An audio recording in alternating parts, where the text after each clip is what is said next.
Boa noite, gente. Desculpa aí pelo, né, que casa de mãe e pai aí é complicado. Toda hora alguém chama. Mas, enfim, vamos iniciar aí a nossa palestra, né?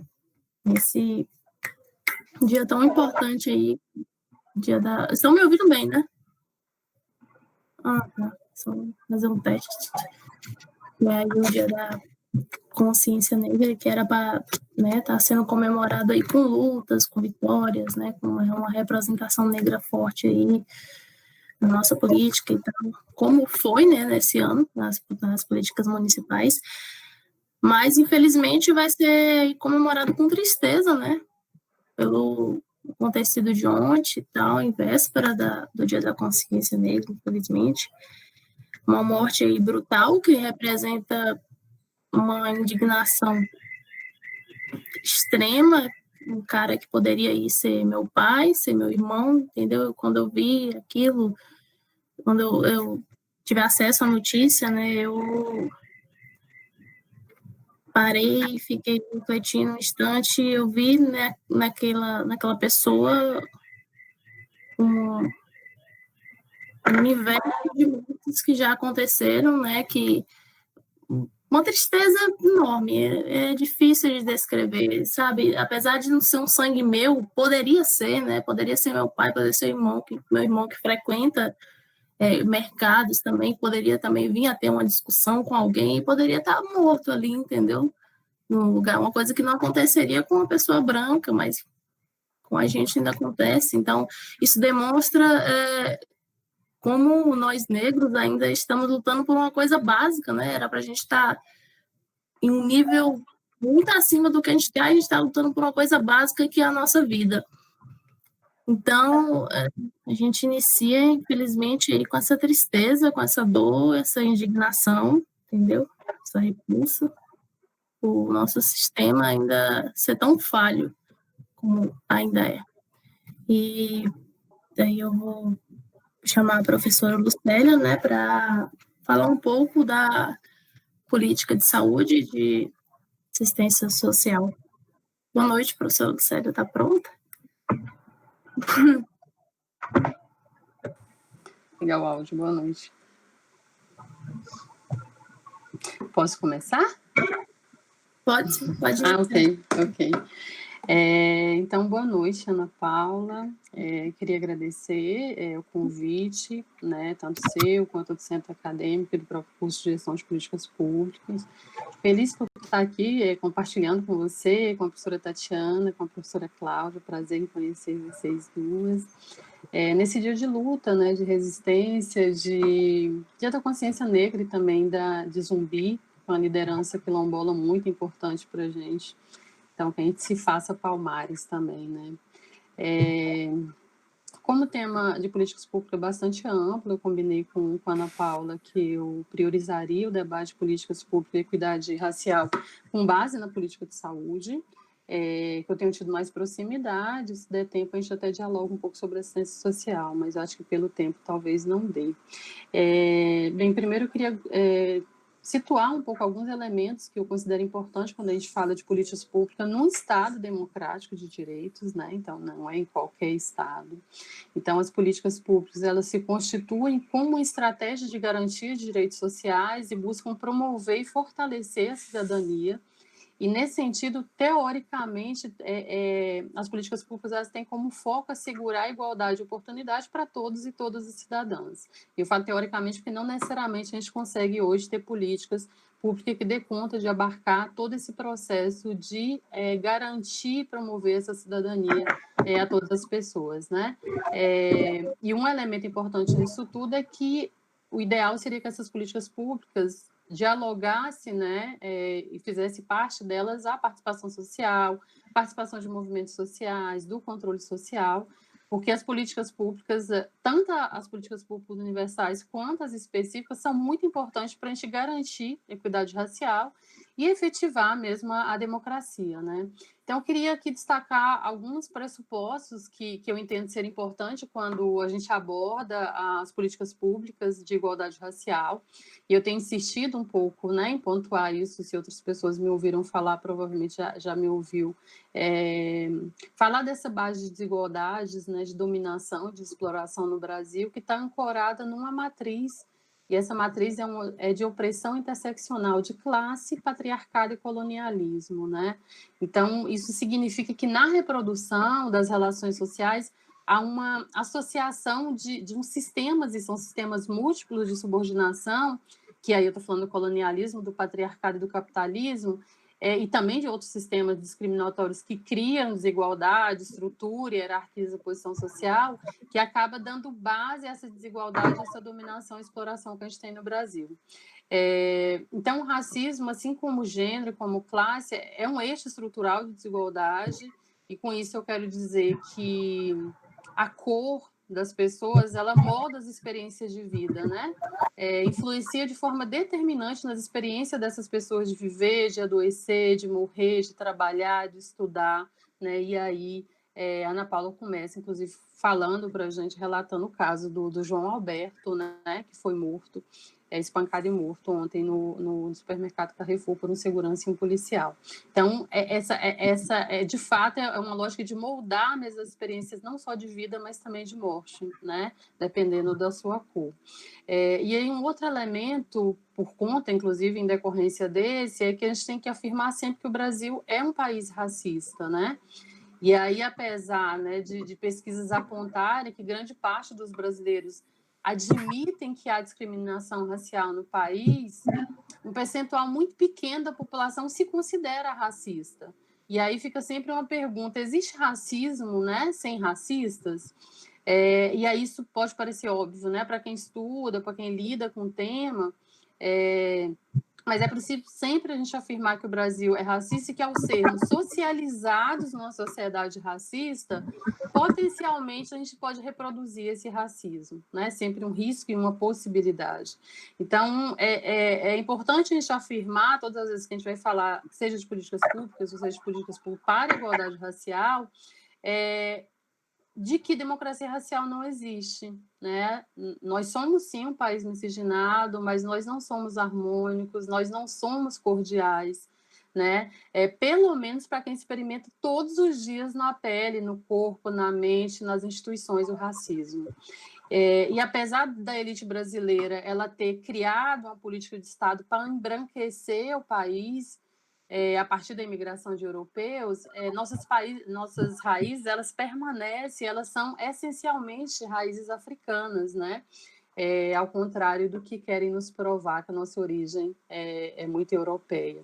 Então, apesar da abolição e da falsa abolição, que eu acho mais adequado a gente falar, poderíamos aqui dar muitos exemplos de dados estatísticos mostrando que persistem as desigualdades raciais na modernidade em vários âmbitos da vida, seja na saúde, no trabalho, na educação, segurança, onde todos os números apontam desvantagens para a população negra, inclusive aqui no Distrito Federal, que a gente vive praticamente um apartheid, né? Uma segregação espacial e uma segregação racial.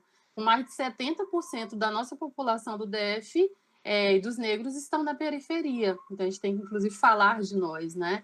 E para pensar políticas públicas de igualdade racial, é preciso a gente compreender que o racismo não é um problema só dos negros, né? Ou só da população negra. É um problema da sociedade brasileira, e isso como um todo. E isso quer dizer que a gente precisa falar de relações raciais e de como o racismo estrutura essas relações, né? Por quê? Porque o racismo ele tem componente ideológico, ele tem componente social, econômico, cultural, e que acaba fortalecendo alguns grupos, né? Que mesmo que cotidianamente, né, lutam para vencer o racismo, a gente ainda vivencia situações não só de exclusão, mas de violência. E isso está embasado no que toda a literatura tem, e que a gente tem falando sobre racismo estrutural, né? Então, falar de relações raciais significa falar de negritude, mas também de branquitude, como um lugar de privilégio. E aqui eu sei que o assunto normalmente fica um pouco mais delicado quando a gente fala sobre esse lugar de privilégio, né? Minha Cida Bento fala desse lugar que remete à ideia de que o branco é um modelo universal de humanidade, de o branco como uma referência de estética, uma referência de saber. E, infelizmente, o outro lado dessa moeda é o investimento na construção de um imaginário que é muito negativo, muito inferiorizado para a população negra, né? E aí, por isso que para mim, e eu imagino que para vocês também, faz todo sentido a gente estar aqui discutindo política pública, igualdade racial, porque sendo o racismo, né, um problema de todos, não só da população negra, negros e pessoas não negras têm a obrigação de combater o racismo, né? E sendo contratados pelo Estado, como é o caso de muitos dos gestores públicos, e por isso que a gente está falando de políticas públicas, é fundamental a gente visibilizar esse racismo, inclusive para poder combatê-lo. E aí a gente pode até falar da Angela Davis, que coloca, né, numa sociedade racista, não basta não ser racista, é necessário ser antirracista. Então, a gente tentar esse movimento também de combater esse racismo. Então, esses pressupostos ou essas reflexões nos ajudam a pensar sobre as políticas públicas e mais especificamente, no caso da política de saúde, gênero, raça e classe acaba sendo eixos que produzem e que reproduzem desigualdades e que reproduzem também iniquidades em saúde. Por quê? Porque racismo determina os processos de saúde e doença da população, né? Então, a gente precisa estar muito atento para compreender que as desigualdades raciais também é de ordem política, né? Por quê? Porque a opção de um modelo econômico injusto, como é o nosso, capitalista, não é uma opção neutra, né? E ela dificulta e até mesmo impede que a população negra acesse os seus direitos sociais. Então, a política de saúde é uma política de seguridade social, assim como a assistência social e assim como a previdência social, e ela compõe um rol de políticas que buscam, né, garantir proteção social. Então, o SUS ele acaba estando embasado em princípios como a universalidade, que é o direito de todas as pessoas acessarem o sistema de saúde, de ter atenção à saúde, o princípio da equidade, né, de você respeitar as diferenças e embasado muito na perspectiva de justiça social, integralidade para você compreender esse ser como um todo, mas também uma rede de proteção a partir da atenção primária, secundária e terciária. Mas existem vários desafios para a implementação desses princípios, e aí esses fatores estão muito ligados ao social, ao econômico, à questão racial também, né? Então, infelizmente, o princípio da equidade ainda não foi efetivado no SUS, né? Porque existe um acesso que é desigual a esse sistema de saúde.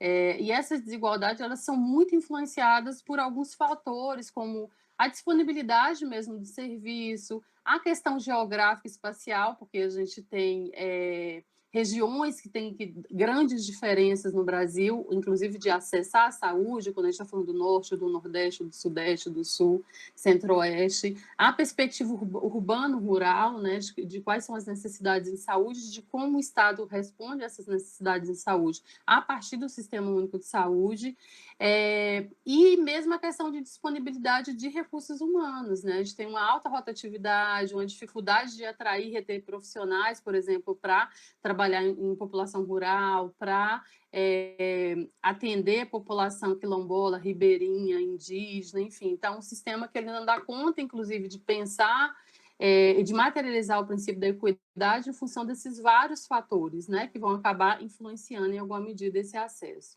Então, as inequidades no campo da saúde, elas influenciam nesse processo de saúde, de doença, de morte, e para a gente pensar na possibilidade de materializar esses princípios do SUS, é importante a gente considerar que o racismo é um fator de produção de iniquidades, é um determinante mesmo das condições de saúde, né? E por isso que ele se estabelece nas estruturas, nas organizações, nas instituições, e acaba provocando mecanismos de exclusão, que é o que explica a Jurema Werneck quando ela vai falar de racismo institucional, né, que é justamente essa incapacidade coletiva de organização em prover um serviço apropriado ao profissional, às pessoas, devido à sua cor, cultura, origem étnica, né? E por isso que quando eu falo da possibilidade de pensar o Brasil como um país racista, ele é importante por quê? Porque está entranhado não só na história social e econômica do Brasil, mas está entranhado nas estruturas, nas organizações e nas instituições. E existe uma dificuldade não só de reconhecimento desse racismo, como uma dificuldade de combatê-lo a partir da atuação profissional de gestores.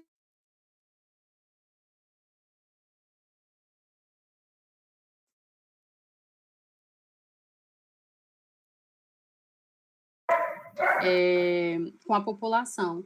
Então, a gente tem uma grande quantidade de indicadores que apontam desigualdades sociais e desigualdade de saúde da população negra. Eu acho que não dá para a gente ater muito a esses indicadores, eu vou trazer muito poucos aqui, mas a gente tem, né, o Atlas da Violência de 2020, que compila dados entre 2008 e 2018 e que coloca que 68% das mulheres que sofreram violência são negras, né, nesse período de 10 anos, que o homicídio das mulheres negras aumentou 12,4%, enquanto o das mulheres brancas reduziu 11,7%.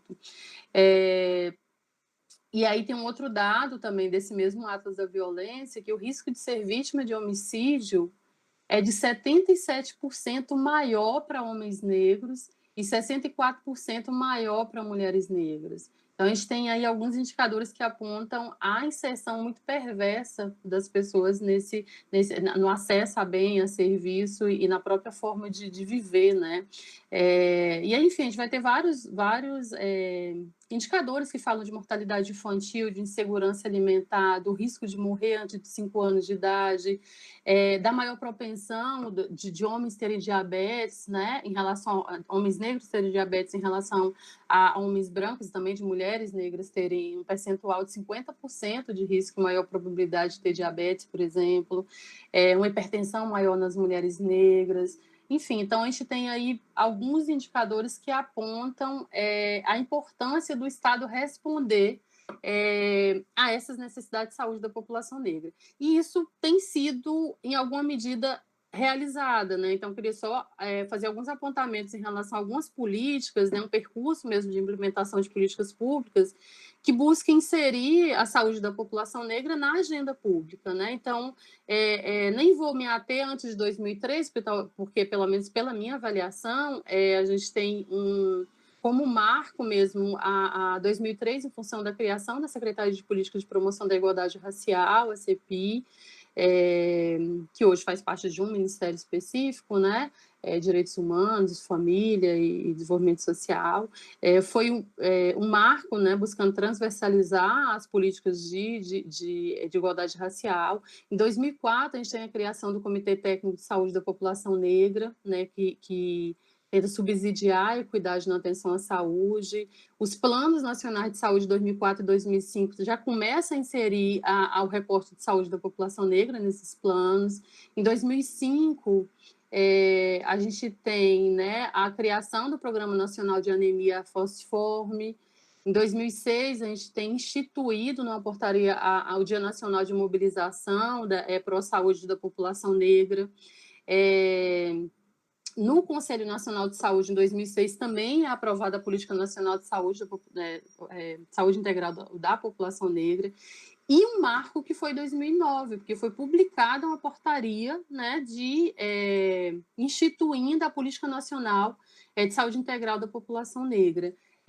E essa política ela é muito importante porque acaba sendo uma resposta mesmo do governo, né, do Estado, às desigualdades em saúde, que tem acometido a população negra e que se reconhece que essas condições de saúde resultam desses processos injustos, né, de processos sociais, culturais, econômicos, enfim, que está presente na história do país, né? Então, a política ela prevê protocolo, objetivos, diretrizes, medidas, ações para combater o racismo na saúde.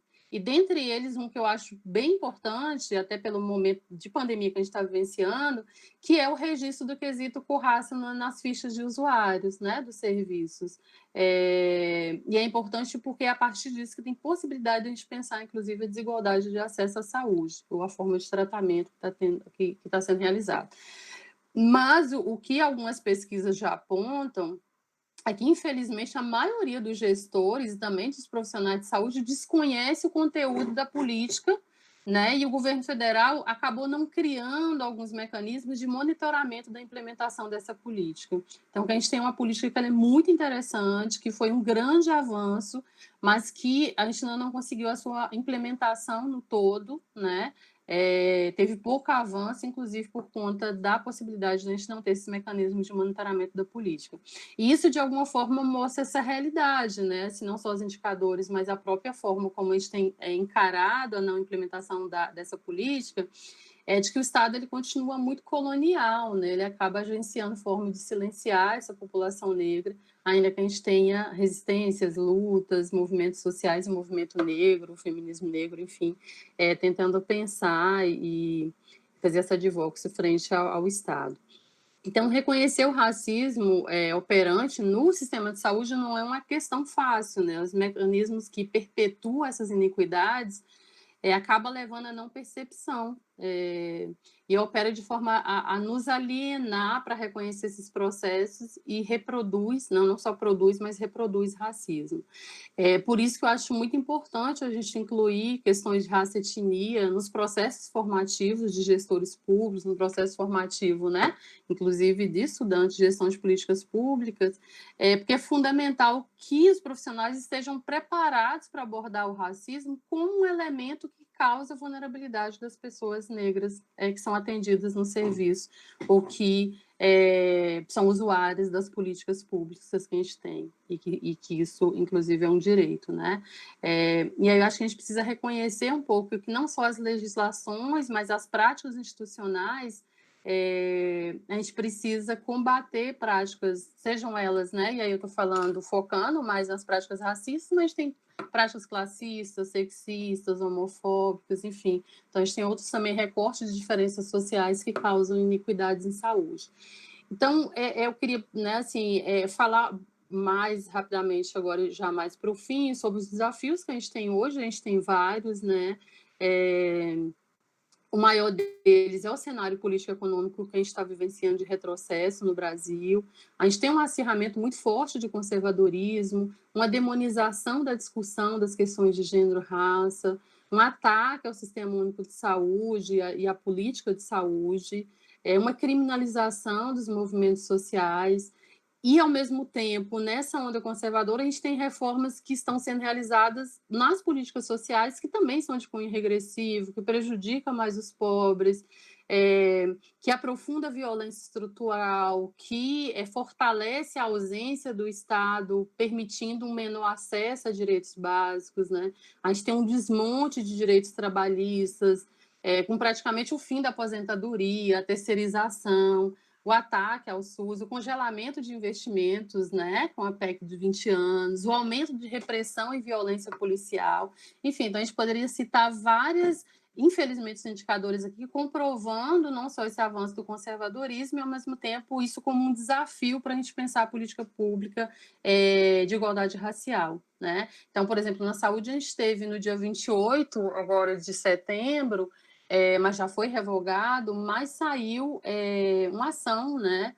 Uma portaria, não sei se portaria ou decreto do presidente que pediu um estudo para avaliar a possibilidade de a gente conceder iniciativa privada às unidades básicas de saúde, que é a porta de entrada do Sistema Único de Saúde. Então, isso é muito cruel, porque é a medida mais fácil para você privatizar a saúde no país, né? Se a gente pensar a quantidade, né? Assim, e o quanto é importante essas unidades básicas de saúde para a gente pensar a proteção, prevenção e promoção de saúde. Então, cerca de 90% dos atendimentos da atenção primária é feita pelo setor público, né? Então, acho que a gente tem que pensar um pouco nisso.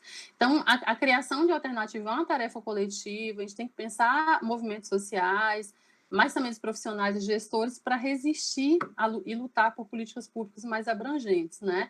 E eu termino, na verdade, falando, né, porque eu estou falando de política de saúde, que uma das expressões, né, e exemplo de desigualdade social e racial que a gente está vivenciando nesse processo é o processo de pandemia, né? Porque o coronavírus ele não é democrático, a repercussão da Covid é diferente, porque as pessoas não têm as mesmas oportunidades e condições de cuidado para prevenção, também não têm as mesmas condições de acessar o serviço de saúde para o seu tratamento. Então, a expansão da pandemia ela está marcada por questões de gênero, por questões de idade, de renda, de classe, né? E os efeitos são mais danosos para populações vulneráveis, dentre elas população negra. Então, mulheres, mães solo, quilombolas indígenas, moradores de periferia, de favela, pessoas com deficiência, pessoas em situação de rua, são de fato as pessoas que acabam se vulnerabilizando mais nesse processo. Então, apesar da gente ter uma subnotificação e um subregistro da CORRACA nos formulários do Ministério da Saúde, para notificar os casos de violência e pensar boletins epidemiológicos com recorte racial, então a gente acaba não tendo dados precisos. A população negra é um grupo de risco, tanto pelas comorbidades, e aí estou falando mais diretamente, né, da diabetes e hipertensão, quanto pela maior letalidade da doença relacionada com questões sociais, questões econômicas, menor acesso a bens e serviços públicos, a saneamento, água tratada, a dificuldade de acessar o serviço, o aumento, né, do risco de adoecer e de morrer. Então, a gente está vivenciando um processo mesmo de genocídio, né, assim, ou uma necropolítica, como afirma o MB, que é um silenciamento dessas mortes que estão ocorrendo nas regiões periféricas, na população negra e comunidades tradicionais, e também pela falta de provimento de atendimento no sistema de saúde, pela falta de leitos, de testes e etc. Então, a gente tem que pensar urgentemente em tentar descolonizar o Estado brasileiro, e uma estratégia que eu considero importante é implementar políticas públicas intersetoriais, é o Estado se responsabilizar pelo combate ao racismo, priorizando essa agenda. E isso é uma luta diária, né, contra a opressão, contra a dominação, enfim. Então, eu tentei correr, desculpa se eu passei um pouquinho de tempo, 24 minutos, eu sou uma pessoa meio metódica com horário, mas eu tinha me colocado para 20 minutos para falar. Queria finalizar agradecendo e falando, e assim, só pontuando que, infelizmente, eu tenho que sair no máximo 7h15, a gente teve um problema de 2 eventos quase no mesmo horário, então eu estou em outra live mais tarde pelo Conselho Regional de Serviço Social, então vou ficar até 7h15, eu peço desculpas, eu sei que isso acaba sendo indelicado para o nosso processo aqui, mas realmente é porque estava pensado em outro formato, no Instagram com menos tempo, etc. Né? Então, já estou me desculpando com os colegas, e provavelmente eu vou ter que sair um pouco mais cedo para terminar a live. Obrigada. Obrigada, professora, pelas palavras. Né? Foi de grande importância saber ainda mais, né, sobre a questão política, a questão da política da saúde em relação aos negros. Aí. Mas temos uma aluna que mandou uma pergunta aqui no chat, né? Medidas as instituições públicas pode tomar para a inserção do povo negro no serviço público, partindo do pressuposto de que a população negra tem menos acesso à educação e de que a entrada no serviço público é através dos concursos. Uhum. Bem, eu não sei, Ana Paula, se a gente vai responder já agora, ou é melhor, na verdade, abrir para o debate geral, porque, inclusive, estou falando de outras políticas que não saúde, né? Então, talvez fizesse mais sentido a gente fazer o debate de forma mais ampla. Ou você prefere que... Não sei, pode abrir também para as outras professoras que quiserem responder também, okay. Ou deixar por último também, caso necessário. Então, assim, eu vou falar muito rapidamente, até para não atrapalhar demais professores que vão falar, assim, eu acho que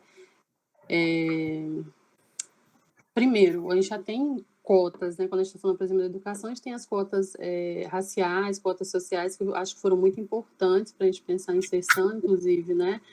Da população negra na educação. A gente tem cotas no serviço público também para a população negra, para a inserção da população negra. E aí eu estou falando isso porque está falando especificamente do acesso à educação, né? Então, nos concursos públicos já existe uma cota específica, infelizmente não tem, por exemplo, nas universidades, pelo menos na UNB ainda não vi, especificamente para professor universitário, né? Então, professoras negras universitárias, por exemplo, são 3% da população no Brasil, né? Infelizmente.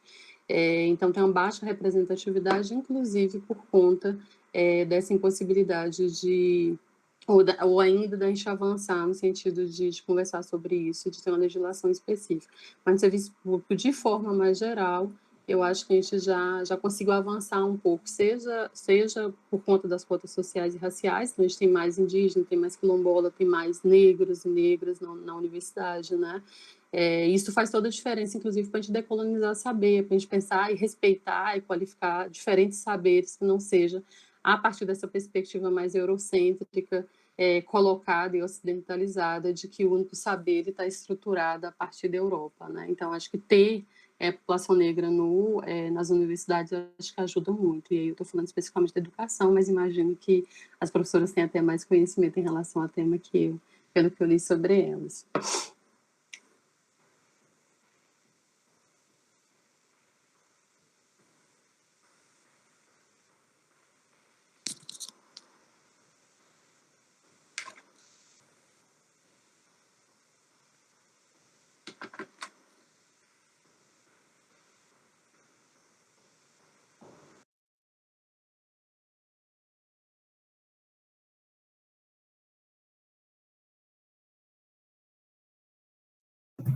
Desculpa, tá falando aqui e o áudio mudo. Ai, meu Deus, até esqueci o que eu falei. Mas eu vou dar prosseguimento, né? E as professoras que quiserem acrescentar algo a mais nessa pergunta que foi feita pela aluna aqui, podem acrescentar. Que a professora Tatiana já publicou aqui, né? Que também vai ter que sair em breve. E aí eu ia perguntar para a professora Cláudia se a gente pode colocar ela como segunda, porque ela vai ter que sair, né? Tá no áudio, tá mudo também. Eu me programei mais ou menos também para um horário até no máximo 7h30, porque eu também tenho um outro compromisso. Então, eu pensei que mais ou menos ia dar nisso. Então, se você não... Eu não vou ser... Eu vou ser um pouco breve, e eu creio que poderia... Não teria problema com a colega se eu apresentasse agora, porque eu não pretendo me estender muito, né? Então tudo bem.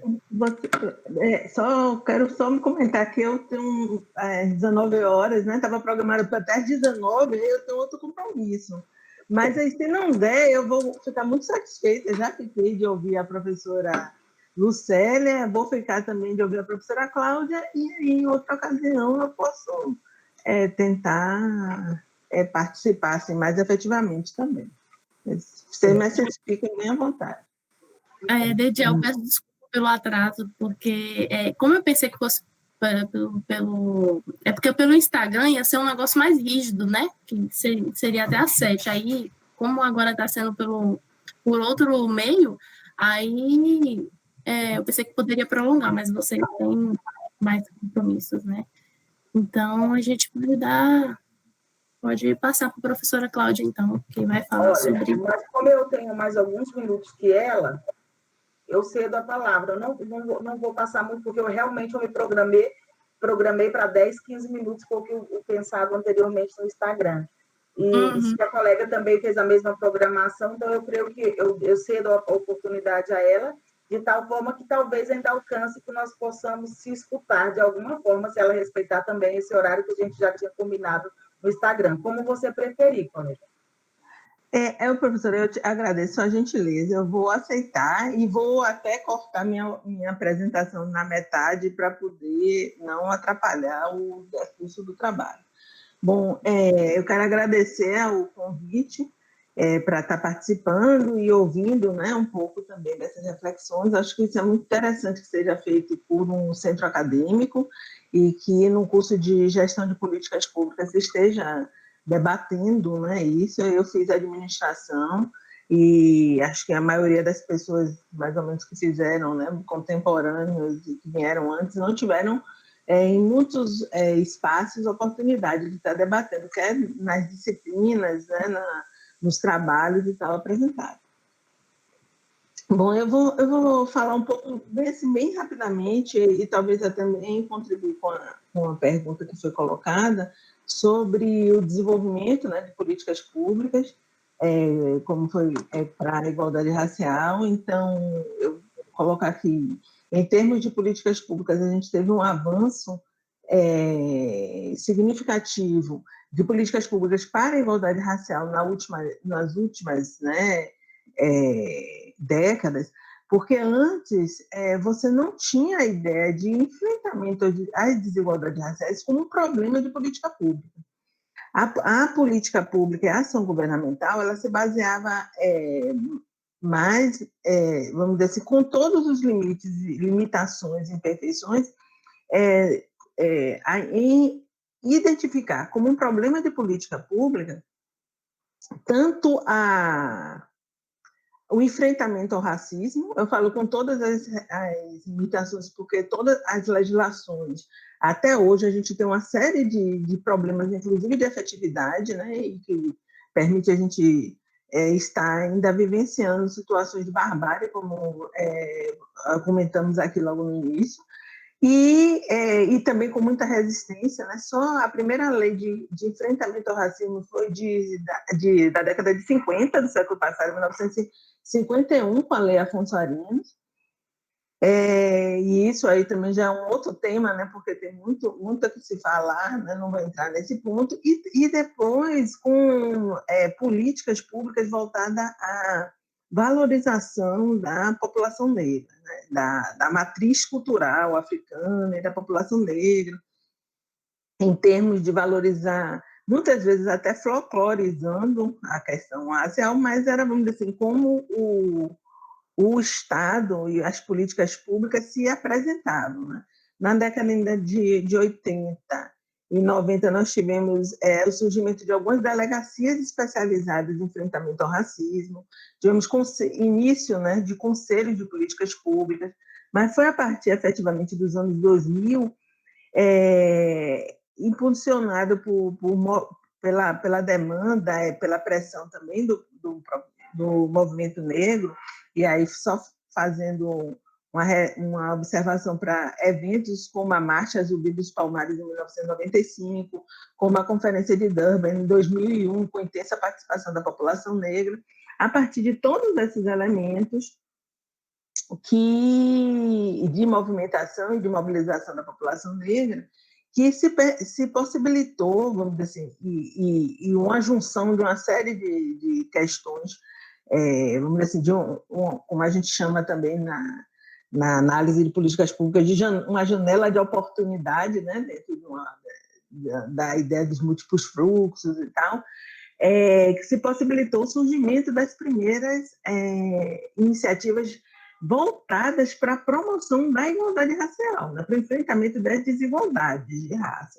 porque a gente já tinha outras iniciativas, como eu me referi. Então, a partir daí, além de que a gente fala mais e se reporta mais a questão das ações afirmativas, né, que são efetivamente o que prosperou mais ao longo dessas 2 décadas, a gente também teve demandas, né, como bem a professora Lucélia colocou, de políticas universais também com recorte racial e demandas pela transversalidade da questão racial nas políticas públicas. Bom, eu tinha me programado para falar um pouco sobre a efetividade das ações afirmativas. Então, quando a gente está falando de ação afirmativa, elas começaram especialmente a partir de 2002, 2003, tanto as ações afirmativas no serviço público como nas universidades, né? As primeiras experiências de ação afirmativa no ensino superior foram do Rio de Janeiro e da UNEB, na Bahia, entre 2002 e 2003, e no serviço público, em 2002, em municípios de São Paulo, a partir de 2002, e no estado do Paraná, a partir de 2004, né? Até que a gente teve, em 2012, a Lei do Ensino Superior, e em 2014, a Lei do Serviço Público. Bom, atualmente, assim, só para fechar um pouco, eu estou fazendo, tenho uma ideia na minha tese eu falei mais desse caminho que eu cursei, inclusive, aí na FACE, no PPGA, né, sob orientação da professora Suilan, que também é professora aqui do GPP, e atualmente, né, no IPET, eu tenho trabalhado mais com a questão da efetividade das ações afirmativas. Por quê? Porque, embora, tanto do ensino superior, mas mais ainda no serviço público. Por quê? Porque mesmo com esse longo caminho, né, e essas conquistas, principalmente em termos de ações afirmativas, a gente ainda tem uma série de problemas, principalmente em alguns principalmente nos cargos de maior remuneração e prestígio. Então, por exemplo, na questão dos cargos para docente, a lei ela não tem se aplicado, a lei 12.990, ela incide para cargo de docente, e ela não tem se aplicado de uma forma muito limitada, porque a lei prevê que sejam aplicados a partir de 3 vagas. Então, como você tem concursos muito específicos para professor, a lei acaba não incidindo, e as instituições acabam fazendo seus editais e não aplicando, não prevendo modalidades que englobam o total das vagas. Então, tem um trabalho dos professores Luiz Melo e Ubiratã Rezende, que foi publicado na revista Estado e Sociedade, eu acho que é aqui da Sociologia, que ele faz um levantamento de 2014 até 2018 das vagas reservadas para os professores. Eles levantaram todos os editais, mais de 15 mil vagas. Foram reservadas, não estou nem falando preenchidas, menos de 5% das vagas nesse período. Na UNB, só foi reservada de 263 vagas, só foram reservadas 3 vagas para negros. Nesse período, um percentual de 1,14% das vagas para docentes. E, inclusive, houve universidades, mais de uma dezena, que não reservou nenhuma vaga ao longo de todo esse período, né? De junho de 2014, quando a lei foi publicada, até janeiro de 2018. Outras universidades, elas começaram a fazer outras estratégias, a aplicar a vaga pelas cotas, aplicar pelo total. Então, tem outras universidades que já vem fazendo diferente desde o início, como a Grande Dourados, agora a UFBA está fazendo, a Federal de Goiás. Então, só para não me alongar. E um outro problema de efetividade é a questão desses concursos também, né, junto com o dos professores, também de alto prestígio, como magistratura e defensoria pública. Então, eu poderia falar aqui de vários concursos que ou não conseguiram, ou não preencheram nenhuma vaga, né? Então, um trabalho que eu analisei, por exemplo, a gente fez uma pesquisa sobre o concurso da magistratura do trabalho, tinham 26 vagas reservadas, só foram preenchidas 19, sendo que 5 pessoas passariam na ampla concorrência. Depois foram chamadas eram 132 vagas, foram chamadas 222, só que essa diferença toda sem vaga, né? Sem vaga reservada, porque não teve nem para as vagas previstas na edital de abertura. A mesma coisa concurso da defensoria, né? Tem concurso da magistratura federal, por exemplo, nesse período, que não teve de 4 concursos, não teve um negro que entrou pelas cotas. Foi uma publicação, uma dissertação da Magali Dantas, aprovada recentemente na ENAP. Então, poderia falar vários outros exemplos, mas também, corroborando com a professora Lucélia, dizer que o caminho ainda temos muito a alcançar, né? E temos muito a ficar atentos, porque as conquistas elas não estão dadas. E se a gente identifica e entende que nós estamos dentro de um sistema de racismo estrutural, a gente não pode deixar de tomar em contexto que todas essas medidas, quer seja a política de saúde integral da população negra, ou quer seja ações afirmativas no ensino superior, no serviço público, elas funcionam dentro de uma estrutura que não foi, que está permeada ainda com elementos desse racismo estrutural, e que a gente precisa estar enfrentando, monitorando as políticas públicas e avançando para que elas sejam efetivas, não apenas. E aí eu só estou falando do ingresso, a gente ainda precisa falar de desenvolvimento das pessoas, a gente precisa falar de como as políticas dessas instituições elas vão refletir para fora também esses elementos, né, em termos também das políticas públicas. Então, gente, eu peço muito desculpa para vocês também, né, para a professora Lucélia, Cláudia, mas como tinha sido previsto isso, eu tenho um compromisso constante aqui nas sextas, e hoje ainda me assumi outra nesse outro grupo, também de fazer uma apresentação sobre um outro trabalho que a gente publicou, que sobre a questão de mercado de trabalho e pandemia. Então, por essa razão, eu não posso também, né, vou tentar ficar aqui enquanto para ouvir a fala da professora Cláudia, mas em breve eu vou ter que passar. Eu vou compartilhar aqui com vocês, porque como a professora Lucélia falou sobre a questão da saúde, hoje eu recebi um material muito legal do Ministério Público de Pernambuco, que eles estão fazendo uma campanha para o preenchimento do quesito cor-raça na área de saúde. Então, eu convido vocês a fazerem essa leitura, porque é um material muito legal, e eles mostram vários avanços que eles estão tendo nesse campo. Então, mais uma vez, agradecer e me desculpar também, sem mais delongas, finalizar aqui minha intervenção. Obrigada.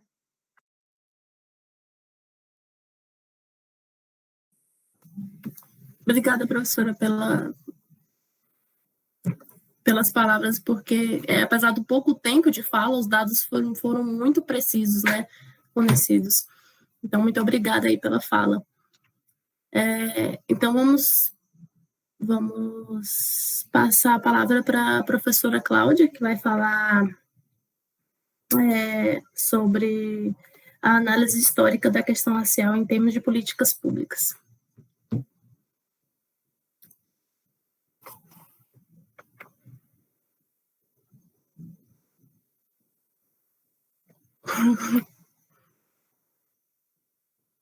Dificuldade para ligar o áudio, professora?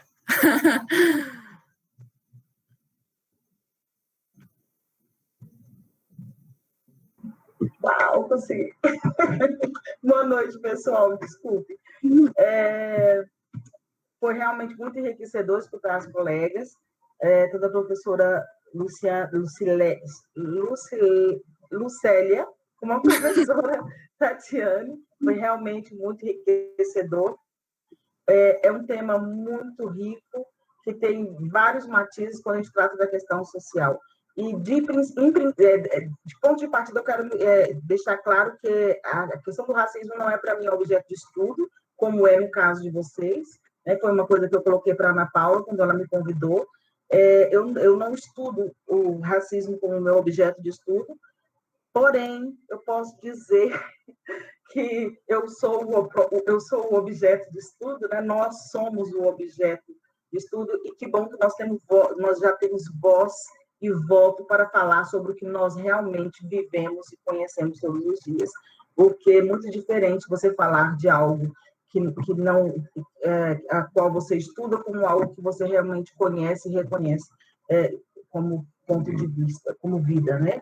Eu sou agora, nesse momento, eu estou como professora voluntária do IPOL, na área de ciências políticas, e no nosso curso de TPM, nós sempre retomamos em alguns autores a questão de política. Nós observamos lá atrás, lá do século XVI, onde já havíamos apontando o que nós hoje estamos debatendo e discutindo como parte estrutural da própria política, não é isso? E até mesmo da questão desde do processo de formação do Estado-nação, do conceito de Estado, do conceito de governo. Mas nesse momento, eu só quero... meu aporte, nesse momento, é bem mais simples, né? Eu sou educadora, sou pedagoga de formação, fiz como curso técnico de escola normal e como licenciatura, então a educação é a minha área, e eu gostaria de fazer a minha aportação a partir como política pública, a partir da questão da Lei 10.639 de 2003, sobre a questão da educação das relações étnicas e raciais, e tomar isso como um parâmetro desde os aspectos positivos, né, como aportação positiva, e pensando o que ainda nos falta, né? O que seria ainda uma demanda urgente, porque eu creio que a demanda é muito ampla, e nós devemos começar a tomar algumas como ponto e galgar degrau a degrau até a gente conseguir chegar a alcançar realmente uma meta ampla, que é o que nós desejamos. Nesse sentido, eu gostei muito da colocação da professora Lucélia, quando ela fala que a cor da pessoa molda a sua experiência de vida, eu me reconheci nessa fala, porque realmente a cor da sua pele te faz com que você veja a vida de uma determinada janela, né? É muito interessante, porque quando nós somos, no meu caso, reconhecido como pardos, né, Ana Paula? A gente tem que brigar dos dois lados né? É como se a gente não tivesse o gueto, né? Eu tenho um amigo que ele virou, e ele é um negro lindíssimo, e conversando um dia, brincando, falando alguma coisa, ele falou, mas você não é negro? Eu falei, pronto, agora eu vou ter que brigar para defender o meu lado da questão, não é isso? Então, são questões muito, muito fortes que fazem parte da nossa vivência cotidiana. E na área de educação, eu gostei muito de uma colocação do professor, deixa eu ver se eu me lembro, que a memória não vai muito bem, professor Silvio Almeida, e ele faz uma colocação que eu amei sobre a questão da educação. Ele vai dizer que a educação que não questiona o racismo se torna um meio de reprodução, ou seja, é uma forma de reproduzir a discriminação como parâmetro, como de normalidade. Falou muito profundamente essa fala do professor, do doutor, no meu entendimento, porque quando nós trabalhamos como educadores, como professores de pedagogia, e é uma das áreas que eu tenho trabalhado muitos anos na educação superior privada, na área de pedagogia, quando nós trabalhamos as questões étnicos raciais, uma experiência muito recente que eu tive foi de pedir aos meus alunos, façam um planejamento de aula. Como você trataria as questões étnicos raciais? Gente, é chocante. Os planos de aulas que me apresentaram era exatamente a reprodução da discriminação. E eu falei, mas então vocês não entenderam. Não se trata de reforçar as coisas que nós estamos querendo desconstruir. Se trata de mudar uma visão, construir uma nova visão. Eu não sei, em alguma aula eu comentei com a Ana Paula que algo mudou muito a minha perspectiva de vida. Eu ainda não sou avó, ainda não tive o privilégio de ser avó, eu creio que desejo muito ser avó. E pensando no futuro das minhas futuras netas, dos meus futuros netos, eu decidi assumir o meu cabelo. Porque se algo que me trouxe referência e que me chocou muito no meu processo educacional como aluna, foi o meu cabelo. A reclamação constante de alguns professores na minha infância de que o meu cabelo era muito... a palavra era como... A expressão clara é que eu ficava muito hasteado, parecia a bandeira do Brasil no dia de festa. Por que eu não amarrava o meu cabelinho? Por que eu não alisava o meu cabelo? E eram coisas que eu não entendia a profundidade da ofensa que era me feita na minha identidade como ser humano e os reflexos disso sobre a minha vida. Então, nesse sentido, quando nós falamos de educação, eu considero a aportação da lei como algo extremamente positivo. No entanto, me parece que a lei aporta muito, mas é necessário, eu gostei muito dos dados que a professora Tatiana colocou, eu vi que uma pesquisa do MEC que está defasada de fato, onde diz que apenas 30% dos docentes do ensino superior são negros, existe aí poucas universidades privadas, no caso do Distrito Federal, que tem professores negros, e isso me remeteu a uma experiência empírica de minha prima, que nós comentávamos sobre a questão do racismo, e ela me disse, ela trabalha na área rural aqui do Distrito Federal, e ela me disse, você tem que ver a surpresa dos pais dos meus alunos quando eles me encontram. Você é a professora Lívia? Ela fala, sim, eu sou a professora Lívia. E ela fala, eles não estão acostumados, Cláudia, a ver professores negros. Para eles é uma surpresa, especialmente na área rural. Então, do que nós estamos falando? Nós estamos falando de uma realidade que a professora Tatiana muito bem descreve em números, em dados, sobre a quantidade de professores negros que nós temos na escola pública, tanto no ensino básico como no ensino superior. E nós não podemos depender, eu creio, e esse é um pensamento, que sim, é necessário lutarmos por cotas e ter mais negros, professores negros em todos os níveis de educação, mas também nisso eu faço uma aportação sobre o que ainda falta chegar em termos de política pública e na conscientização de todos os profissionais de educação sobre o seu papel de o seu papel, o nível de importância do seu papel na hora de promover a construção da questão racial, porque isso vai abarcar todos os níveis da educação. Então, eu creio que, como política pública, ainda nos fica pendente, entre muitas outras coisas, a questão do debate entre profissionais de educação em todos os níveis, em que haja, por parte do Estado, a promoção de debates realmente sérios, que haja realmente a conscientização daquele professor, aquele profissional, que é o que realmente vai tratar o caso. Não é só uma questão de cumprir a lei, porque cumprir a lei pode ser cumprida de várias formas. E nós temos esse cuidado. Eu posso chegar na minha sala de aula e fazer uma leitura da lei, mandar meu aluno ler uma lei. Isso não funciona, isso não é suficiente. O que nós estamos falando é de quais são os efeitos. Desculpe, gente, que a Ciri se meteu na minha conversa.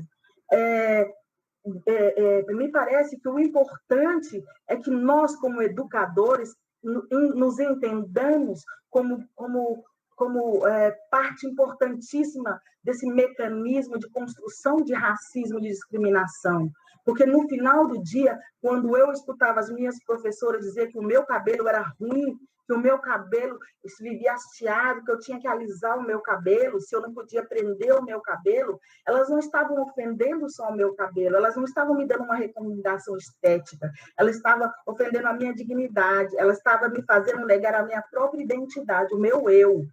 E isso é o que nós estamos falando quando nós falamos de racismo. O racismo já é o extremo de uma construção que vem profundamente sendo arraigada na sociedade desde a nossa infância.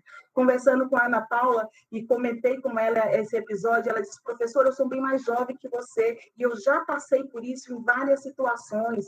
Então, nós temos legislações, nós temos políticas públicas, mas o que nós temos na realidade empírica? O que está acontecendo? Qual é o impacto real que nós estamos vendo isso na nossa vida? E eu não sei se eu já fechei os 10 minutos, deixa eu só conferir.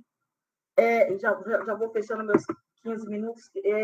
Eu amo muito um vídeo, sempre nas minhas aulas, quando eu trabalho a questão da legislação, as questões étnicas e raciais, eu gosto de pôr um vídeo de uma menininha pequenina de 8 anos, ela já deve estar bem maior agora, já faz alguns anos esse vídeo, da Carolina Monteiro, em que ela fala de uma forma muito linda, porque as crianças são realmente, a forma natural que a criança expressa as coisas é muito profunda, e ela conta um episódio para a mãe dela, que ela fala que uma coleguinha disse: Carol, por que seu cabelo é duro? E eu amo a forma como ela responde, a segurança. Aquela menina é uma criança empoderada, e ela responde: meu cabelo não é duro, né? Duro aguentar essa sua conversa. Meu Deus, se eu tivesse tido essa reação que essa menininha de 8 anos tivesse tido quando eu tinha a idade dela, certamente eu não teria que chegar aos 40 e tantos anos para poder assumir o meu próprio cabelo. Então, quando nós falamos de políticas públicas, sim, nós estamos falando de um papel do Estado, mas nós precisamos principalmente ter claro que o efeito das políticas públicas, das políticas afirmativas, eles não vão ser automáticos, eles não acontecem de forma mágica. É necessário que o ser, que a pessoa que está por trás desse mecanismo também se sinta responsável no seu papel, se conscientize de que eu posso não fazer grandes efeitos, mas eu espero que desde da minha própria trincheira como profissional de educação deixe algum efeito sobre o meu aluno. Essa é a minha aportação que eu tenho para colocar para vocês. Muito obrigada.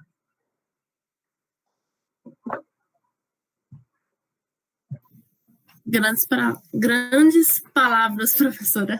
Gostei muito quando você iniciou falando que, apesar de não ter a questão racial, né, como objeto de estudo, nós somos os objetos de estudo, né? Nós temos raízes, nós temos história para contar.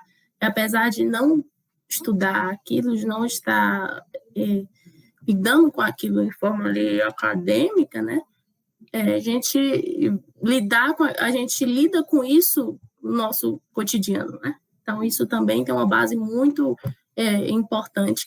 Então, gente, eu gostaria de agradecer a presença de todos vocês, queria dizer que foi muito enriquecedor para mim, acredito que para os demais presentes aqui nessa palestra, e pedir desculpa aí novamente, né, pelos transtornos que a gente teve aí durante a semana e questão de mudança, né, de meio de transmissão e tal, aqui também teve a questão do atraso, né, mas agradecer de verdade pela presença de vocês nesse dia, nessa palestra que foi tão enriquecedora aí para mim e para todos.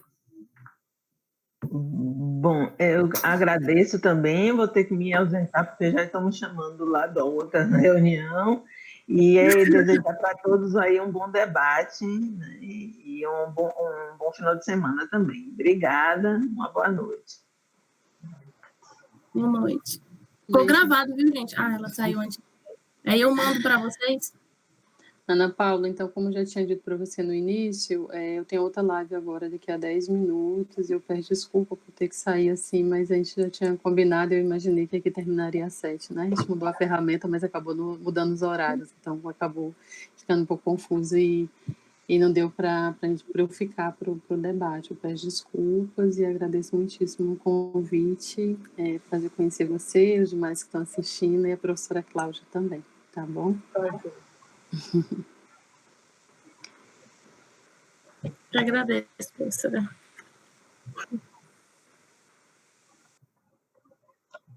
Gostei muito da iniciativa. Para tudo tem uma primeira vez, Ana Paula, apesar das coisas, de repente, não sair tão perfeitas como você desejou, eu considero que foi um excelente trabalho, a aportação das duas profissionais foi excelente, e eu creio que para um segundo momento, que você não se tarde a fazer um segundo momento, tá? Espero que essa primeira experiência te anime a fazer outra de forma muito mais rápida, e daqui a pouco você vai estar assim, craque nesse assunto, tá? Muito obrigada a todos os que entraram. Estou vendo um colega meu, professor Robson, que foi um colega de trabalho meu na área de educação durante muito tempo. Muito obrigada por ter entrado, foi um prazer vê-lo, e muito obrigada aos demais. Boa noite. Boa noite, eu que agradeço. Até a próxima.